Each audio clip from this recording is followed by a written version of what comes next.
Thomas and the Guard. Thomas the Tank Engine is very proud of his branch line. He thinks it's the most important part of the whole railway. He has two coaches. They are old and need new paint, but he loves them very much. He calls them Annie and Clarabel.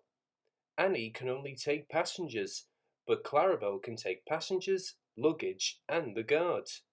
As they run backwards and forwards along the line, Thomas sings little songs, and Annie and Clarabel sing too. When Thomas starts from a station, he sings, "Oh, come along, we're rather late. Oh, come along, we're rather late." And the coaches sing, "We're coming along, we're coming along." They don't mind what Thomas says to them, because they know he is trying to please the fat controller.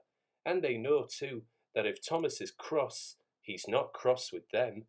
He is cross with the engines on the main line who have made him late. One day, they had to wait for Henry's train. It was late. Thomas was getting crosser and crosser. "How can I run my line if Henry is always late? He doesn't realise that the fat controller depends on me." And he whistled impatiently. At last, Henry came. "Where have you been, lazy bones?" asked Thomas crossly. "Oh dear, my system is out of order. No one understands my case. You don't know what I suffer," moaned Henry. "Rubbish," said Thomas. "You're too fat. You need exercise." Lots of people with piles of luggage got out of Henry's train, and they all climbed into Annie and Clarabel. Thomas had to wait till they were ready.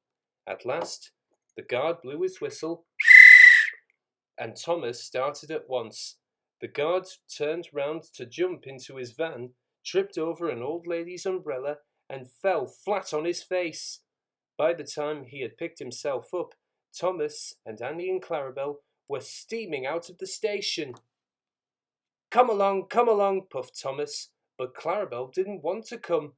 "I've lost my nice guard, I've lost my nice guard," she sobbed. Annie tried to tell Thomas, "We haven't a guard, we haven't a guard," but he was hurrying and wouldn't listen. Oh, come along, he puffed impatiently. Annie and Clarabel tried to put on their brakes, but they couldn't without the guard.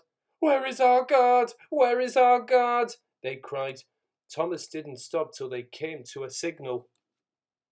"Bother that signal," said Thomas. "What's the matter?"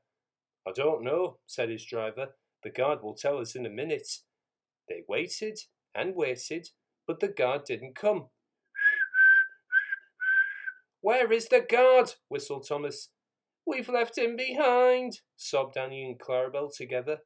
The driver, the fireman, and the passengers looked, and there was the guard running as fast as he could along the line, with his flags in one hand and his whistle in the other. Everyone cheered him. He was very hot, so he sat down and had a drink and told them all about it. I'm very sorry, Mr. Guard," said Thomas. "It wasn't your fault, Thomas. It was the old lady's umbrella. Look, the signal is down. Let's make up for lost time." Annie and Clarabel were so pleased to have their guard again that they sang, "As fast as you like, as fast as you like," to Thomas all the way. And they reached the end of the line quicker than ever before.